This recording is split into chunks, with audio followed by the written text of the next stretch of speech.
Hi guys, you're here with the Parentcast, and today we're going to be getting into some more discussions. I'm E Minor, and we've got Victory and Dom. And your boy Father G.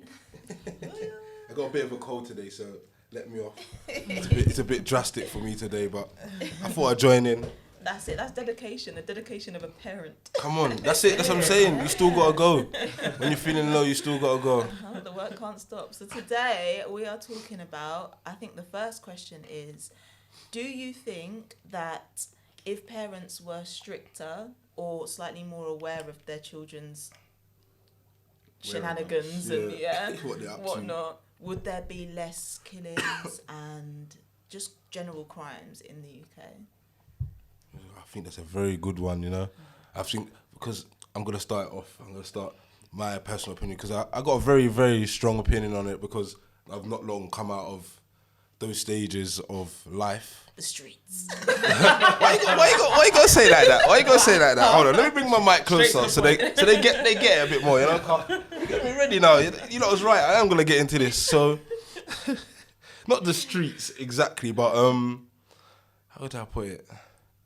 Just that way of living. If you guys get where I'm coming from, like, it took my third child actually to make me realize that it's time for change. Do you get what I mean? And when it comes to decision making at a young age, you will do anything, and I mean anything, no matter how you was brought up. And I was brought up by a very strict mum. I've got a lot of family about, so it's not like I can hide things from people. Do you get what I mean? Yeah.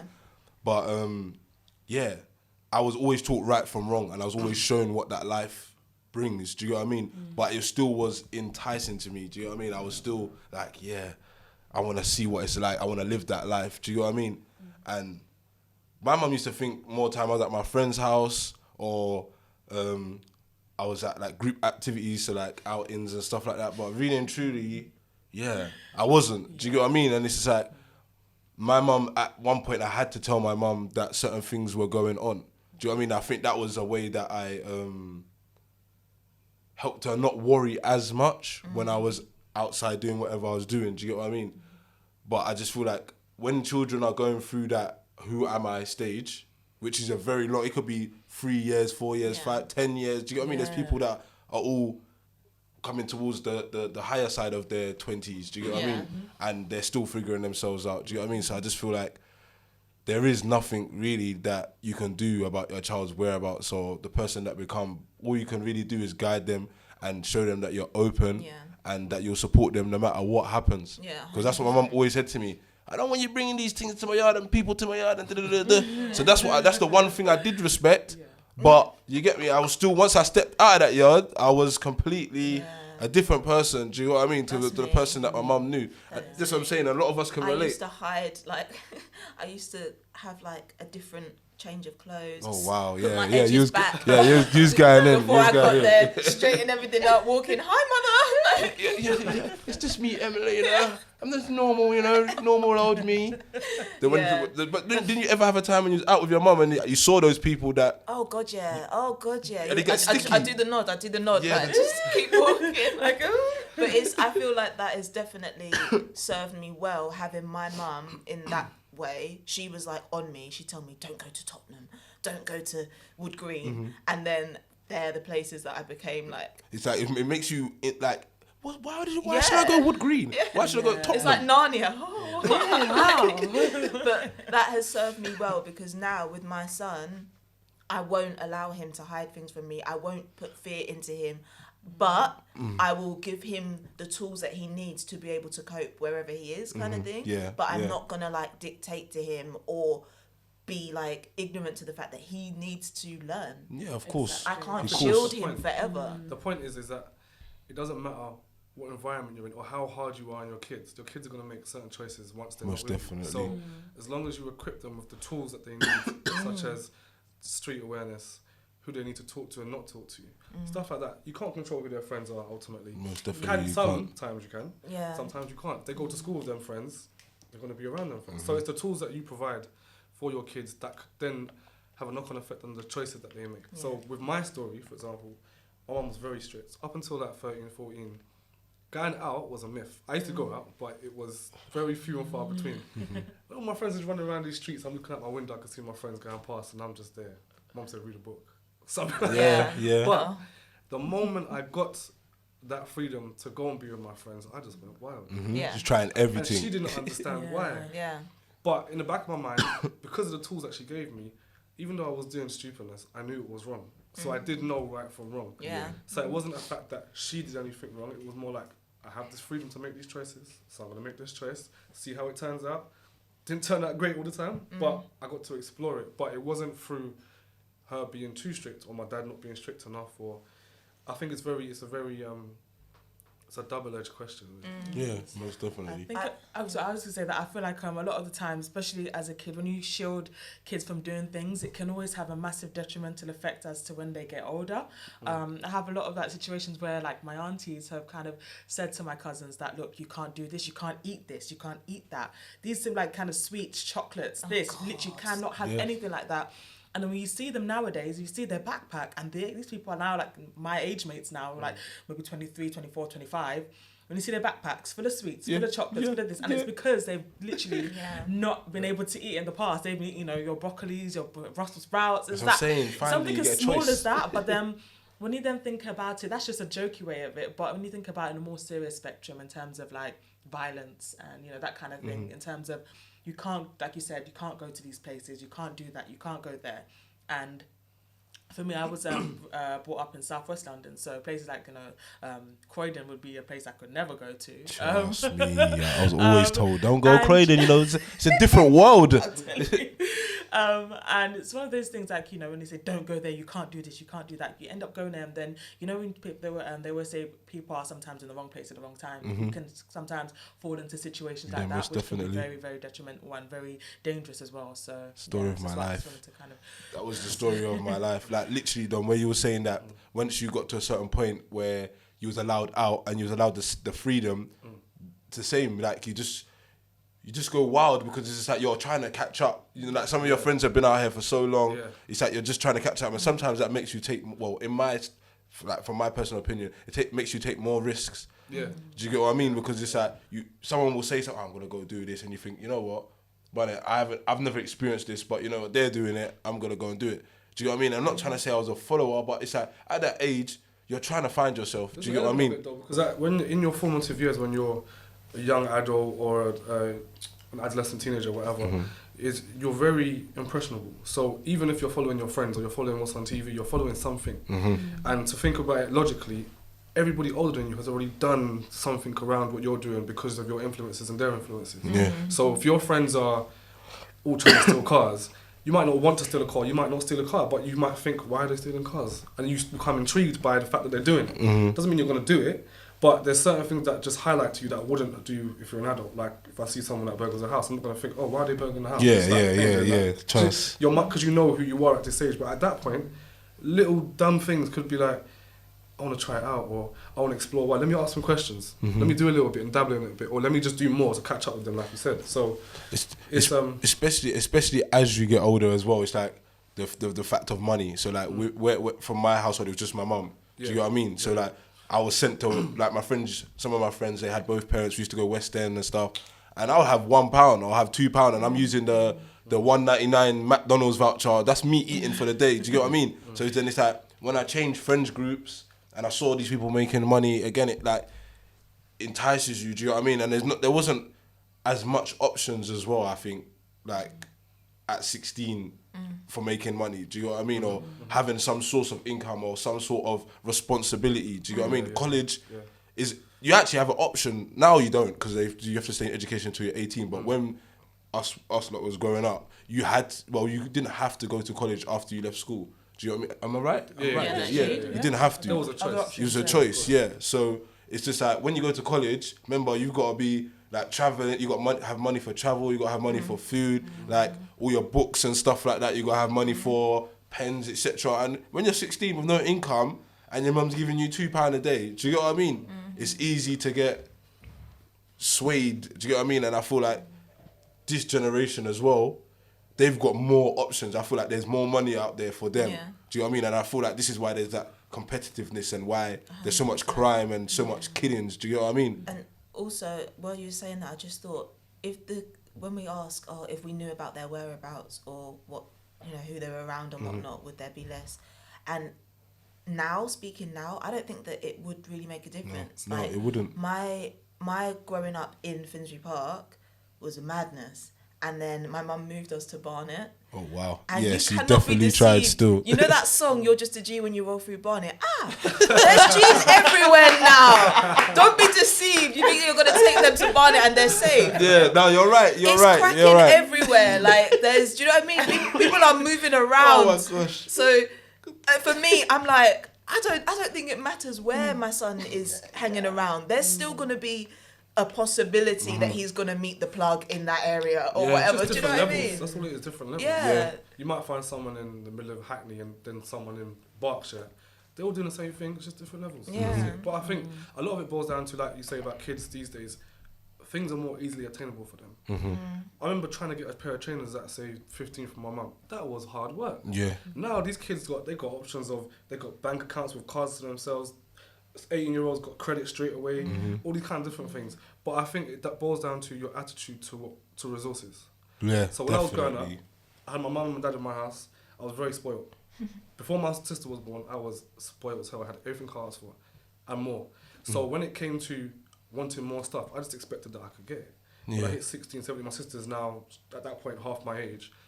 I'm not getting what I want anymore. So it's like, how do I get it then? I'm starving kind of thing.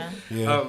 And that's the difference, is that I couldn't then make money legitimately to go and get what I wanted or to maintain that lifestyle.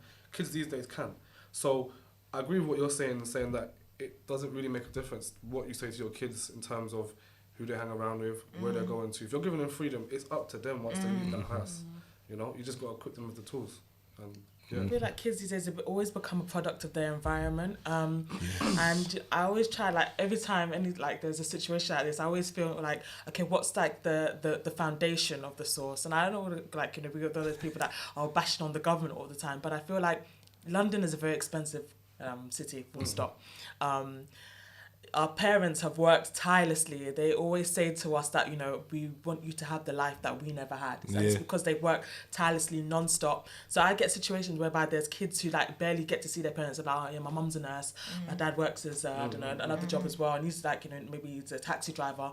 So I barely get to see my parents. And then when I go home, I just eat Indomie, just watch TV, and then go to bed. I'm like, What that make it make sense? For me, I'm very blessed to not have had it that serious. But then, when you get in a situation like that, and obviously the parents are working hard because they're trying to, for upkeep, to look after their kids and to be able to afford all these different things in this crazy city. But I also feel like in doing so, the effect is that the kids don't get to spend time with their parents. They get bored, and know what they always say: anytime there's boredom, there's always That's you my get up child. to all sorts. keep them That's my child. occupied. And that's a fear that I have, because I know that, like, my mum was also that working mum. She studied and she was working multiple jobs, and that I'm basically living my mum's life. Like, I see myself in her, but I fear that because I'm not like able to do 20 like constant with you. Like, sometimes I come home, pick you up from school, take you home, blah blah blah. It's like, okay, mum's got to go work now. I love you, bye. See you later. Like, and he's only 5 now. Like, come on, he's hardly gonna get into some serious shenanigans now. But I'm like, once he does reach, it's gonna flash by, and then he's gonna be in secondary school, 11 years old, and that is when I'm like, that element of fear does come into me. It's like that's the biggest fear I have, because like you just said, balance. Yeah, finding the balance with, like, where my mum was the same. She used to work all the time. It got to a point where I was picking up my little sister. So that done where you were saying, used to get everything. My sister's about half my age. So when I was like 10, 11, I'm going into those teenage years where you actually need those stuff that I was getting all the time in primary school, like fresh trainers, like every month or stuff like that, new garms, new jacket. All of that started slowing down. Obviously, I had my mum and my nan, because my granddad passed while I was quite young. So like they used to like spoil me rotten. Do you know what I mean? So it's the same thing. But then, like, with my kids, I worry about the fact that myself, I am so busy. Do you know what I mean? Like, just in terms of the fact that I watched the way my mum brought me up. Do you know what I mean? And she always had a source of income. And because when I had my son so young, that's the first thing I thought was that, I have to be a provider. I have to make sure that every time they need something, I can provide that. Do you know what I mean? And you can't do that sitting on your back. And like I said, now I'm trying to be on that better lifestyle. Do you get what I mean? So again, I have to put the hours in. Do you get what I mean? It's kind of hard to find a balance, but I hopefully, because my oldest is 8, so I've still got a little while to kind of find the balance. Do you get what I mean? But I'm really scared, and also because of the way that their mum spoils them, I feel like when it gets to a certain age, they're gonna, like you said, you're gonna be thinking, raw, how am I gonna get this stuff? Because I'm not that dad. You need it, I'll get it. If you want it, nah, you gotta earn that. Do you get what I mean? Yeah. Yeah? So there's things that, you get what I mean? And I'm gonna be like that forever. But I'm just scared of the consequences of me being like that forever. Do you get what I mean? Yes. Do you get what I mean? Like you said, it's about balance though. So you've already got the formula in your mind. Yeah, by but saying it's you just, find but then the formula in my mind, but then I remember what I was like. Do you get what I mean? So it's just like, I'm looking, like, even now, like them as kids, I'm trying to remember myself as being a child. I always try to look for that loophole, like, you get what I mean? Okay, I used to do that, so maybe that's what you're trying to do, or maybe that's what you're trying to hint at. Do you get what I mean? Yeah. And it's like, I'm going to be looking for that the whole time that you get what I mean, raise them when they're at an older age in life. Because literally, I feel like year 9 is when they start thinking, you know what, who am I? Who am I going to become? Which direction am I going to go? Year 7 and 8, they're just grasping the whole fact of another step towards responsibility. Do you get what I mean? Year 7 and 8 is just a bit... I feel like kids nowadays are a lot smart. I always say this, kids these days are a lot smarter. Yeah, they are. They grow up so fast. So I feel like it might even be a case of maybe around that age. I'm sorry, I gotta be real. I don't sugarcoat things. I'm not a smarty. I have to be real, you know. So it's gonna be a case whereby it's gonna be a lot earlier that we're gonna experience those things, and that's why it's good to be able to discuss these kind of things, to be able to be fully prepared for when that time comes. So So do you guys feel like, so the things that we discussed on, do you feel like any of that will help prevent the killings and the crime in London, or you think that there's something more than that needs to be done? I personally think it's more. Yeah. Absolutely. I think you have to, it's not a case of looking at, you know what, people say that you can't parent a kid from the classroom, parenting starts at home and all that stuff, which it does, obviously. However, there are certain factors that you just cannot avoid. We're in an age of information, which means kids have more access to anything they want to know than, say, we did. Before we had to look at a newspaper. Then the internet came out, that took 4 years for you to get on Google. Yeah, trust me, you know what I mean? But for them, all they've got to do is research what happened in this, and then they look at Blue Story and they get to see that on their little laptop on their streaming sites rather than having to go to the cinema. Then they're inspired by certain things, or they're aware of now certain things. We were very much sheltered from some of the realities that these kids are no longer sheltered from. Yeah, most definitely. And that's what the difference is. So we have to, I've got my entire point here. What was the question? It happens like that because you get so passionate about it. You're like, no, but literally what I was saying is that, like, so we were saying that as a parent, you all you can do is just give them tools. Yeah. So we have to look at the root causes. What are the root causes of these killings and these stabbings and this animosity between certain groups or certain individuals? Is why are they fighting? What is it that they're fighting for or fighting over? Then you can start to attack and form steps of progression, but you can't. No one can solely say it's down to the government. No one can solely say it's down to the parents, because the parents and the government don't tend to work in conjunction anyway. So you can't blame them too. There's other external factors and root causes for all these crime and whatnot. But it's figuring out what it is. I feel like they are contributing factors, but I feel like there is that very much blurred line between the parents and the government. But I feel like for me, I've always noticed as well. There's been a shift, a very seismic shift in community and how that's like changed. I remember when I was a kid growing up, I used to just be able to just rock into my local community centre, and they used to have all these different activities that us kids can get involved in, and that incites and it allows social, mobility for you to be able to interact with people, discuss with from people, different backgrounds and stuff like that. And that will allow one to become open-minded and to be like, okay, you actually have a different view to me, but we both like, I don't know, karate. So, I mean, we must be cool, I guess. Even though we have different views, but we both have similar things, interests. And it just kind of stems from there. We've had the privilege of that kind of stuff. I feel like that's withered away a lot these days. It didn't wither. The government took it. Yeah, exactly. There was no withering. It was not a natural process. That's it. Like nowadays, it's always so difficult. Like if, my son, he seems to be interested in drums, and I want to try and find a drum teacher somewhere. I have to go all the way to northwest London. I'm like on the diagonal side. I'm in southeast London. I'm not traveling there all the time. That's too much. But yeah, that ties in with what Don was saying, because it's that balance. We can't blame it solely on parents and their input or government, but it's like we have to. Oh, I'm doing it. I completely forgot my point. But like, there's only so much that the parents can do because the government's choices, shall we say, make it harder for the parents. Like when we're saying about being there all the time. Yeah. One of someone that I know that is just like that kind of. He's in his over 25s and whatnot, but he's still not mature. You can see that he's still stuck at the same stage. He's still a little bit stuck, and he's someone that when he was telling me about his mother was a nurse, and he used to come to the hospital and be running around on the floors in the hospital while his mum worked till God knows what time.